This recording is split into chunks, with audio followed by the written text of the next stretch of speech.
Hi, everyone. This is Demetria, founder and president of Vantage Point Coaching, and welcome to the fourth quarter principal.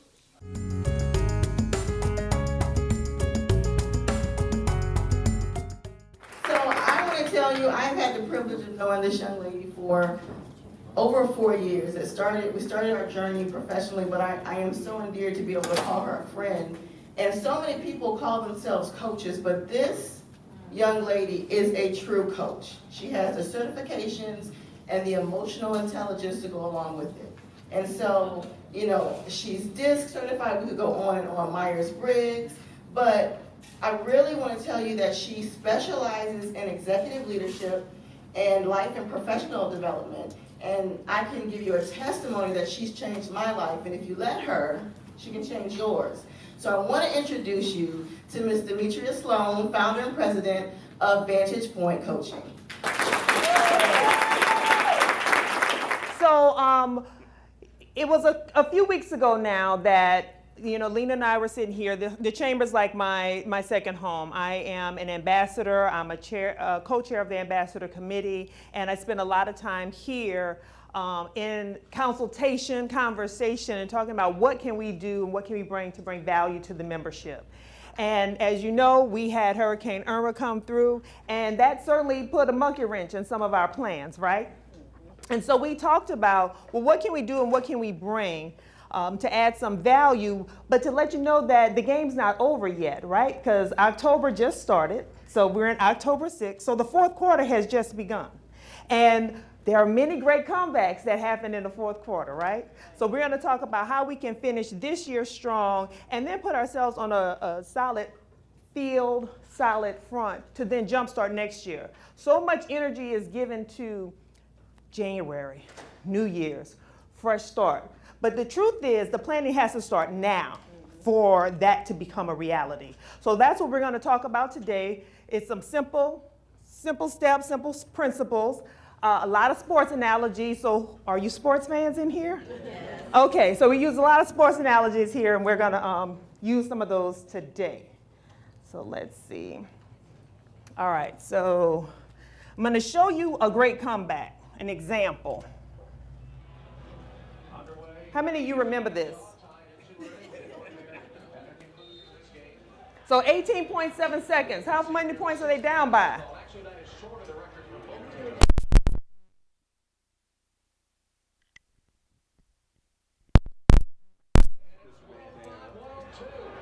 All right, here we go. Steal it.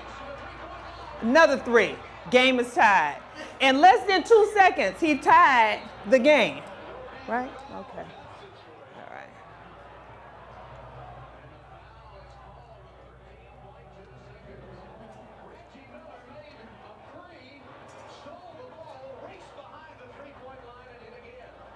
So 5 seconds have ticked off the clock.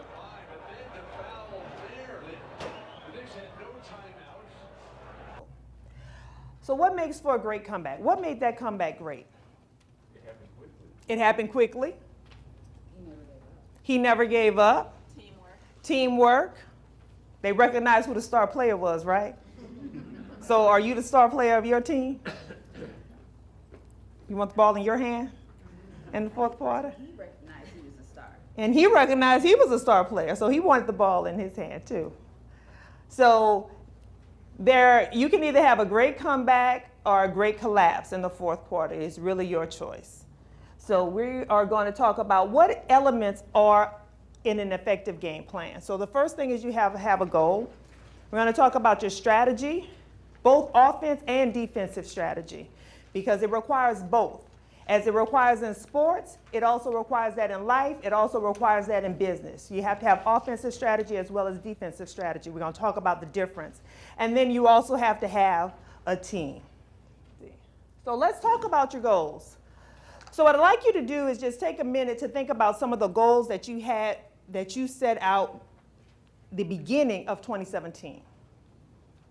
Maybe jot 1 or 2 of them down. Maybe you achieved it, maybe you didn't achieve it, but write down 1 or 2 of your goals on the notes page. There should be a page that has for notes, a blank page in there. Yeah, write it there.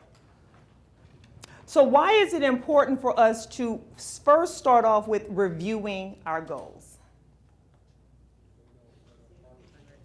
Okay, we can check our progress, see if you're on track. But it's always good to know where you've been in order to know where you're going, right? And so we want to start off, whatever point it is, in reviewing the goals that we established for ourselves. The next thing you want to do is then acknowledge success. Unfortunately, it's a human condition to focus on what we didn't do and didn't achieve first. It's our human condition to be stuck on the negative condition, right? Because we always want it to be better. But I do know this for sure. What we focus on grows. So if we focus on the positive, there's nothing like gaining momentum, because momentum, and even in Newton's laws, when an object in motion, it will what? It'll stay in motion. It'll continue to move until it's acted upon. If an object is at rest, it will stay at rest until it's acted upon. And so if you get stuck in that negative cycle about what you didn't do, you will be at rest and you will be stuck until you're acted upon or choose to take a different action. If you're already in motion, it's going to be hard to stop you, right? So you want to acknowledge your successes, all successes, big and small. So you guys wrote down some goals that you had started out this year with. I want you to acknowledge your successes right now. So take a moment, look at the goals you had, acknowledge your success. It might be minor. So I got my friend Daryl Butler in the room here, and he is a vegan. And so I've just been eating vegetarian for 2 months. I may not make it to his level, but I'm gonna acknowledge that I've been pescatarian for 2 months. That's a start, right? So that's gonna keep me going. Anybody else has a success they want to acknowledge, big or small? January, I came here for a business conference, and I decided I wanted school. I got here. All right, well, fantastic. Let's give them a hand for that. Okay. I was able to achieve some success in my investment business where I was able to turn $100 into $400, and I racked up enough capital where I could make over $50 a day by the morning. All right, fantastic. Yeah. Community and teach everyone else how to achieve the same success that I'm achieving. Awesome. And so now that you've acknowledged your successes, what are the things that still left to be done? So now we want to then prioritize with what's left to be done. Because there are some things that you want to continue because doing them is going to make the difference for 2017. There are other things that you can put off until the beginning of 2018 because it makes sense. Because another thing that's a human condition, we try to do team too much. Right? And when we're on team too much, little gets done. So we don't want to, Lena posted something the other day, we do not want to confuse activity with productivity. So we don't want to be doing a whole lot of things just for the sake of doing things. We want to be doing the right things that are going to make a difference for our business, for our life. So then you want to prioritize. Based on the goals you have set, you've acknowledged your successes. Now you want to prioritize about what's next. What's going to make the real difference in 2017? And then those are the things that we're going to do action plan around. The rest, we're going to move to 2018. Because then you already have a game plan going into January. You won't be worried about a New Year's resolution because you already know what you're doing on January 1st. Right? So that's what you do. And so that's about that committing to what you want to finish, or making a recommitting to what you want to finish that is carrying over, or making some new commitments because it may be a new goal that you want to set out to achieve. So that's all around the goal. What questions do you have?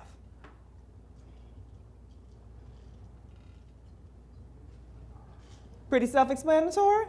All right, good. All right, now let's talk about strategy. So we have offensive strategy and defensive strategy. So what happens when you're on offense? You have the what? You have the ball. You're in control. It is your hope to score, right? So In offensive strategy, what you want to think about is what are your strengths? What do you bring to the table around this goal? What resources are available to you? So again, in the spirit of team too much, we often don't leverage all the resources available to us because we think we have to do it by ourselves. We really don't. I am a firm believer that you can have it all, but you cannot do it all. Okay? So then what resources are available to you? So for those of you that are in business, how many of you have been to the African American Chamber of Commerce? How many of you are members? How many of you have come to the NEC or come to the SCORE classes or know that SBA has been here since Irma with disaster relief and helping people get microloans and funds? Are you leveraging the resources that are available to you?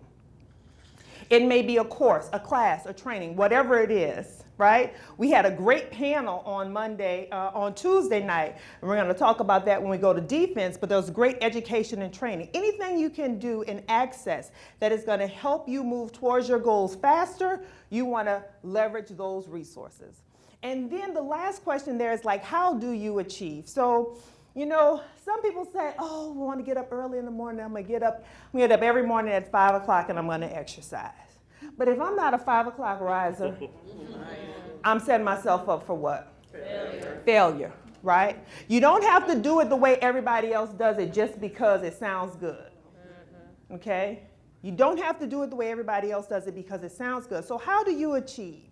What are your patterns? That is important to take into account. And I heard someone say, and I loved it, is that comparison is the origin of confusion. You know, so when we can start comparing, we start getting confused. So do you and do you well. So how do you achieve? How do you go about to be successful? So Reggie Miller, what was it? He was a three-point shooter. And when he got hot, he did what? He was hot and he shot the ball, right? Okay. And I'm not watching football right now, not because of the kneeling controversy. I'm not watching because of, you know, I'm over the brain thing. So that's a whole nother conversation. We can have that conversation. However, I do know who won the Super Bowl. And what happened? Because how do the Patriots achieve? Tom Brady, right? How many points were they down? 28. Okay, you must be from Atlanta. Yeah. No? It's coming back? Y'all having a flashback? Right. They were down 28 at halftime, right? Everybody was like, this game is over. But they knew how they go about, and what did they do? It was their precise, methodical, stick to their game plan. And so you have to know your game plan and how do you go about achieving success and be precise and methodical about doing things within your strengths and with your resources that are available to you. So that's offense. Now let's talk about defense. So defense. So when you're on defense, what is your objective? Stop the other person from scoring, right? Protect yourself, protect your score. So who and or what holds you back from being successful in achieving your goals? Do you know? Yourself, maybe one. Some of you are self-saboteurs. Negative talk from other people. Anything else that holds you back? Lack of knowledge. Fear. So when you're on defense, so now that we are game planning, you're on defense, you know what holds you back. What are you going to do about it? Because if you're on defense, you make a plan of action so that you can get the ball back so you can score. Because what did Reggie Miller do in the 13.2 seconds? He scored, and then he also stole the ball and scored again, right? So he was not only playing offense, but he also was playing defense. And so you have to be doing both. So Tuesday night here at the Chamber, there was a workshop called Protect Your Empire. Some of you came out. Who came out? Raise your hand. Okay. So Protect Your Empire was all about defensive strategies for yourself and your business. It was about investing.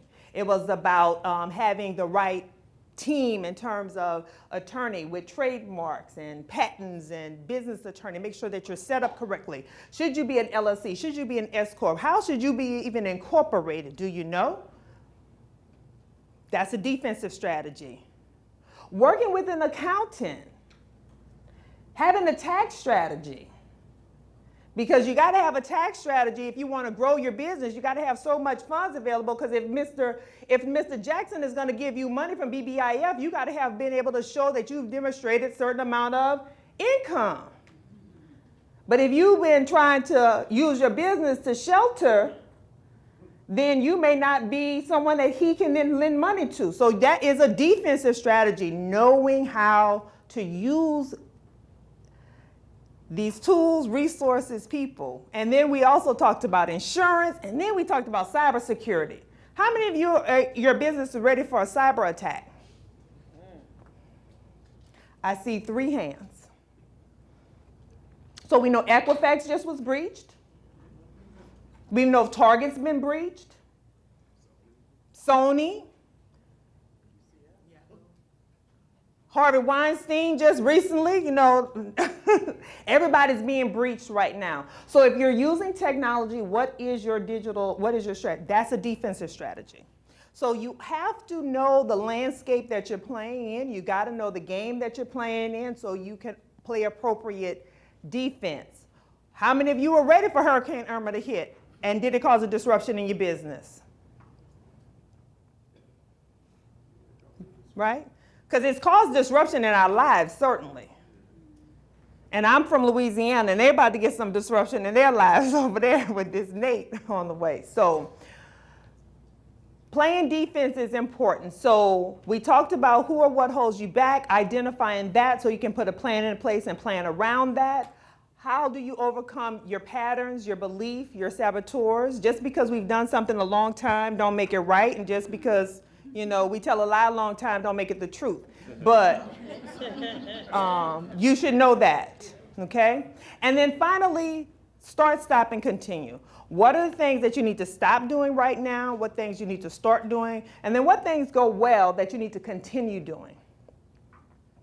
So that's what we want to do on defense. So we've talked about our goal. We've narrowed down, look at our goal. We've talked about our offensive strategy. We've talked about our defensive strategy. Now we're going to talk about the team. Oh, David, go ahead. Actually, I had a question. With the offensive strategy, you mentioned strengths. Would you mention or refer to a weakness as a defensive strategy? Do you focus on a weakness? Do you?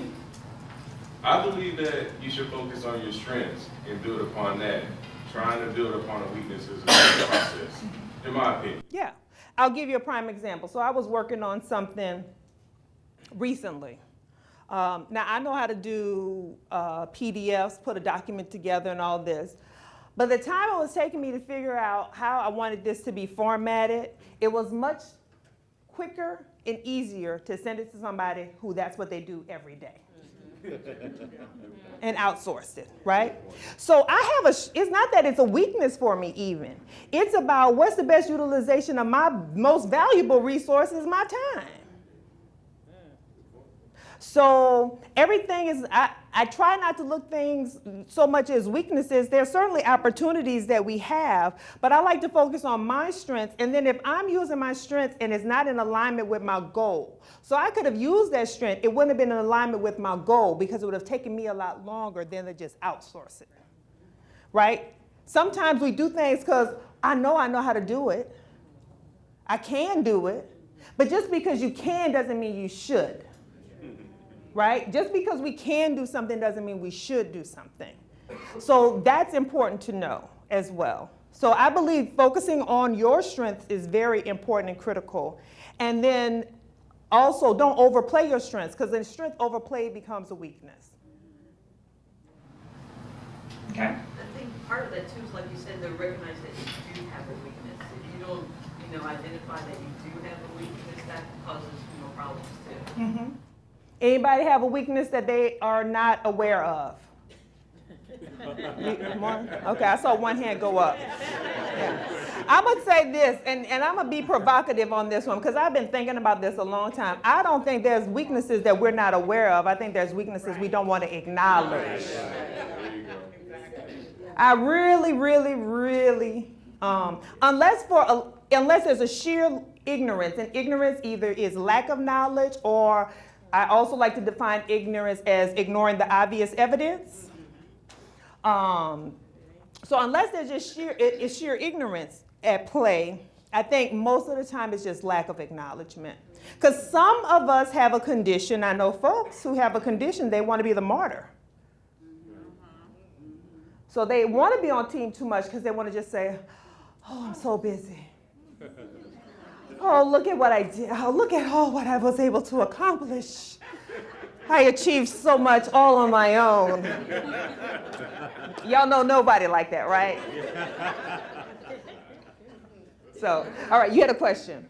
Not a question, more of a statement. I think oftentimes we let society define what we can be fearful of or embrace. So if all of a sudden everybody's admitting to, have a weakness, then we all feel like we can get on the train and admit our stuff.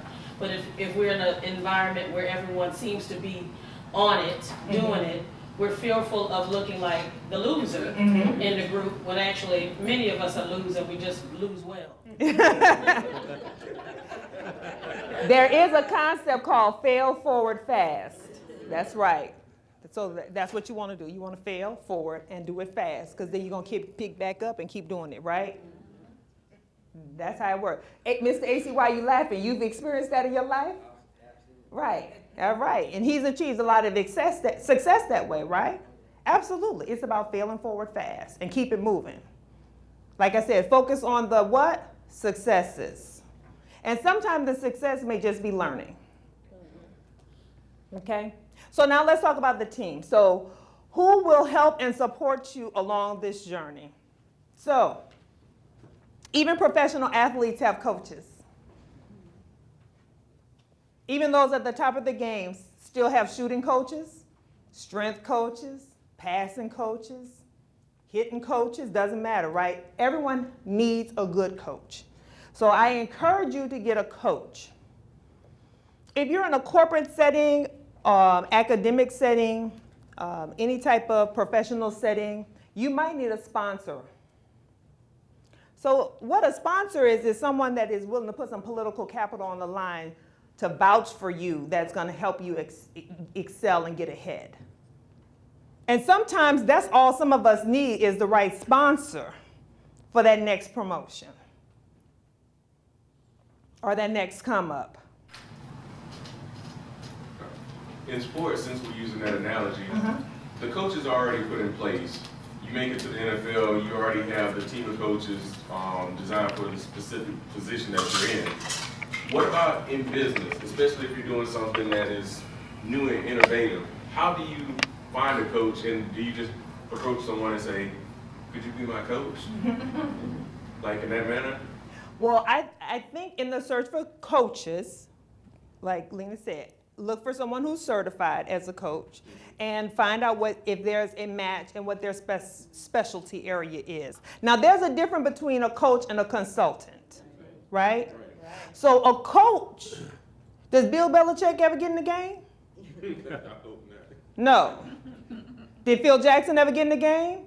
As a player, he did, but not as a coach, right? And so that's the coach. A consultant is someone who's going to maybe have subject matter expertise, give you some advice, maybe create a plan for you. Coaches don't create the plans for you. Coaches help you create the plan that's going to help you be most successful. Lena, your hand's up. They're also a mentor, though, so a coach is not a mentor. I was just about to allude to that. So it sounds like you need to know the difference between each one as well. Yes. So mentor is on that list too, right? So a coach, a sponsor, a mentor. So a mentor may be someone who has been in the financial industry, who's in a position and holds a position that you want to have one day, David. As a plug, I think that's also where Ms. Graham Morris talked about the chain, being a hub. About being a hub, we have so many different individuals from so many different fields to be able to assist you and point you in the direction of a mentor, of a coach, whomever that may be responsible for that. So we could also be that resource to be able to help you along the way.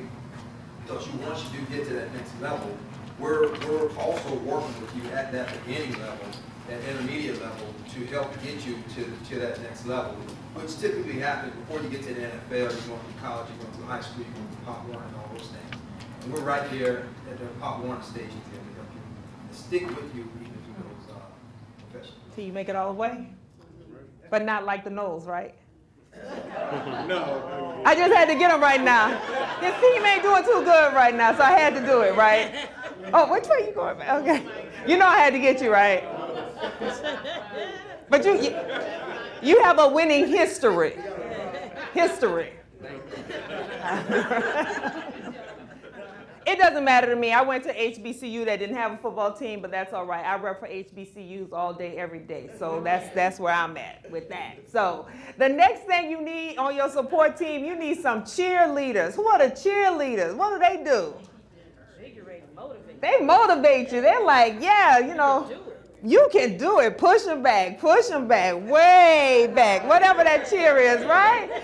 Yes. So you need some people on your team who are your cheerleaders. They're going to keep you going. They're going to be the ones who, you know, keep you motivated. They're going to be the ones who are going to put on your favorite song and like, come on, let's do this. You know, you're going to get in the car and y'all going to ride it out. We're going to talk it out. We're going to do whatever. But they're just there to cheerlead you on. That's those friends that no matter what you do, they just not going to let you fall or let you stop. Those are your cheerleaders. You need cheerleaders on your team. And then I have executioners. You need people who are going to be able to execute and deliver on your goals. So we talked about resources also up front. Who are the people on your team that can just get stuff done? Who are the people who can just get stuff done so you don't have to do it all? You can't be in all places at all times. Who are the executioners in your life who can execute for you? Who can show up and do it for you? Right? Yeah. You know who they are? Do you know who they are? So what I want you to do is take a minute, write down who might be on your team right now. Who's on your team? And whose team are you on? What role are you playing for somebody else? So there's another sheet in here that says 30, 60, 90-day action plan, right? So what I'd like you to do, because you wrote down some goals up front, want you to actually, let's start action planning. We're not going to finish it all right now, but we're going to start. Because what I do know that happens, oftentimes we come to these wonderful workshops, we go to a great training. Ms. Tasha here just came out of training all week. Then you're going to go back, you're going to get to your email inbox, and you'll be like, I ain't got time to do nothing I just learned. Is it true? Yeah. So what I want you to do is start, because when you set an intention for something, usually the follow-up will happen, or at the very least, we put it out into the universe, and the universe then will remind us that we need to come back to it. So 30 days. What goal do you want to do in the next 30 days? 30 days will put us to November 6th. That if you do this, achieve this goal by the end of November, beginning of November, you're on track to close out 2017 on a high note. Then you have a 60-day. That takes you to December. What goal do you want to focus on for the next 60 days? That if you do that, that is going to help you accelerate faster, whether it's in your life or in your business or on your job. And then the final one is 90 days. So what is a 90-day goal? That's going to take you in to the beginning of 2018.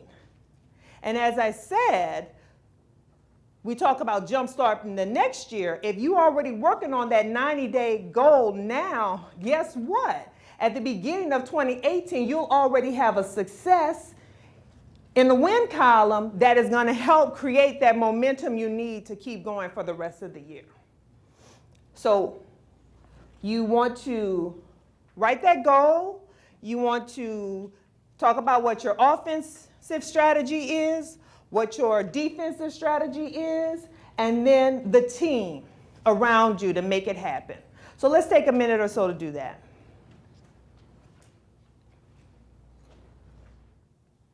Okay, is there anyone that wants to share their goal, their 30-day goal? Okay.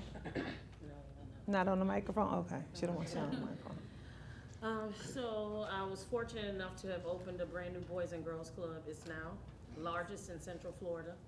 I've been managing my other clubs for so long that my team was all assembled and knew the ins and outs, but now I've hired about 16, 17 more people who haven't a clue what Boys and Girls Club truly is about. So my next 30 days will be making sure that as much support as we give the kids, I'm able to give my staff in understanding what the organization is about, what we truly are here to do, and our goals in creating successful opportunities for our kids. Okay, very good. Thank you very much. Anyone else want to share? Someone who hasn't shared before. Come on, be brave. Let's be brave.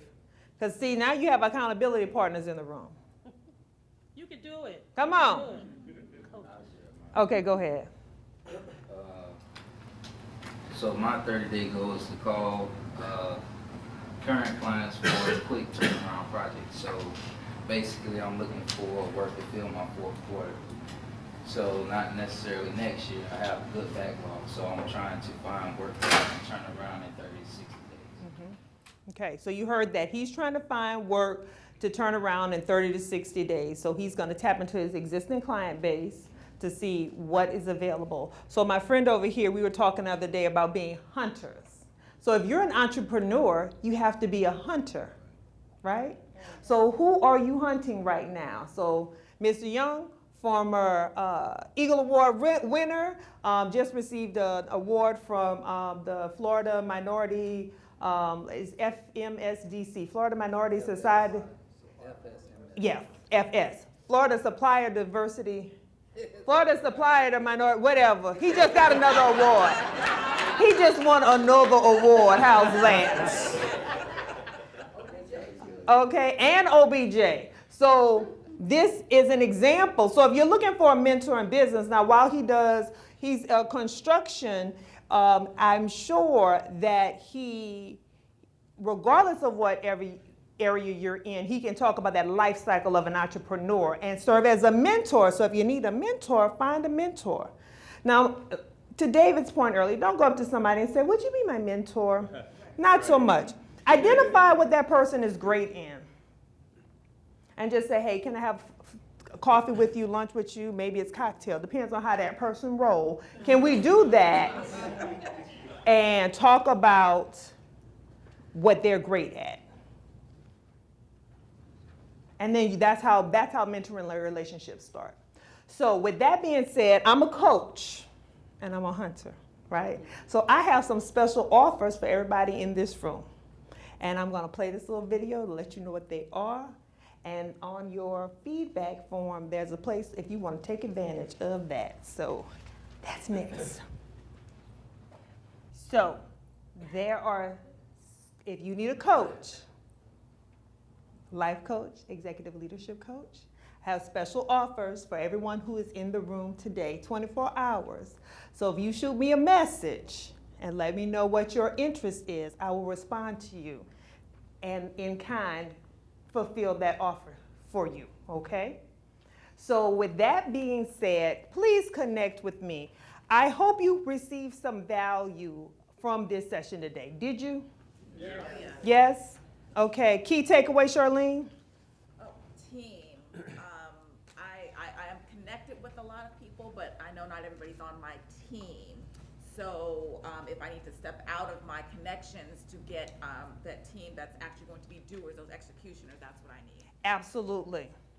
Because everybody that's connected to you might not be on the team, or they may not be on the team for that particular goal, because you can have different teams, right? Yeah. you can get traded and go to another, you know, you can do Dwayne Wade and get traded and go to the Cavaliers, right? Right? All right. So, team, anybody else? Something you took away? Key takeaway? Just kind of being my own lane, focus on what it takes for me to be successful rather than what other people are doing to reach their success. Absolutely, because comparison causes confusion. So stay in your lane, do you well, because there's enough space for each of us to walk in our own individual brilliance and excellence. Anything else? Resources. Are you using resources available to you? I am now. You are now? Okay. Very good. Anything else? Reviewing your goals. Yes. I think we forget to do that often. That's why a lot of things get falling between the cracks and not, touched on. Yes. So review your goals. I encourage you to do this. This is fourth quarter principle, but really you should do this every quarter. You should do this at the start of each quarter. Hey, what did I achieve? What else do I want to get done? Life happens. Stuff happens. You will get off track. That's normal, and that is okay. But it's not about how you start, it's about how you finish. So it doesn't matter if you've been off track all year, but you close it out strong at the fourth quarter, it doesn't matter. All your goals were achieved. You still come out on top. So this is how you can connect with me all across social media, website, link. I'm everywhere. You can find me. You might find me here at the Chamber. Once a week. You'll see me on Facebook Live here at the Chamber as well. And so there's a couple people, I think Lena's gonna come back up. Yeah, and you're being very, very modest. She's being very, very modest, okay? And so I'm gonna have to go ahead and do this sales piece for her, all right? So Demetria is expensive. So if you need an executive coach, you need to take what she's offering you as a membership benefit and jump on it. I myself was like, coach, I can buy another pair of shoes. What do I need a coach for? A purse? Something. So this year for 2017, I said, I'm going to put back into my professional development. And I will tell you, there's a session she does, I call it the recalibration session. That's not it. It's Foundation session. It's the foundation session. So actually when she did it with me, I was a little upset with her afterwards. I'm like, I paid her this money and I'm finished, and she didn't give me any answers. Like, just 1, 2, 3. But what she taught me what my core was. She taught me the principles, my guiding principles, and that everything that I did should be aligned with those. So even if you do not do coaching sessions, if you don't want to jump into it, it may be pricey for you. You need to maybe think about a foundation session, okay? Because as an entrepreneur, we're like kids with flashing lights, like, ooh, idea over there. Oh, idea over there. If you don't stay close to your core, then You'll be all over the you'll place. be all over the place, and then you won't make any money. And ultimately, that's what we want to do, right? So there's that, and then there's some a la carte that Yes. she's doing, and she's also going to be doing some workshops online. So I'm going to encourage you. She did a very light, oh, this is nice, thank you for coming, and here's the video. But I'm going to encourage you that you need to dig deeper, because if you want to grow, right? If you want to grow, then you have to invest in yourself. Absolutely. Okay. She also has something that she touched, so she gets on me because I always talk about life balance, and she's like, there is no such thing as life. That's a myth. There's no such thing It's as a life unicorn, y'all. balance. And so I'm like, you got to do a workshop then. You've got to talk to us then about what this is. And so I call her the life integration specialist, because she shows you how to integrate everything. So I like systems, right? So I can connect with that. I like systems. She talks about how do you integrate everything together. So I just wanted to leave you with that, because she's being very, very modest. And so I'm going to be her cheerleader, because everybody needs a cheerleader Yeah. on their team. Thank you, sis. I got To you. let you know. Well, she did a foundation sessions too. Do you want to tell us about your foundation session? You don't have to tell them all the details. Please don't. I will say this, it set in motion for me an opportunity to understand myself a little bit better. But it also, while she didn't give me the answers, it opened up something in myself to find the answers. And since then I've accomplished quite a few goals, but I've lost 17 pounds, and I mean, that's a big thing.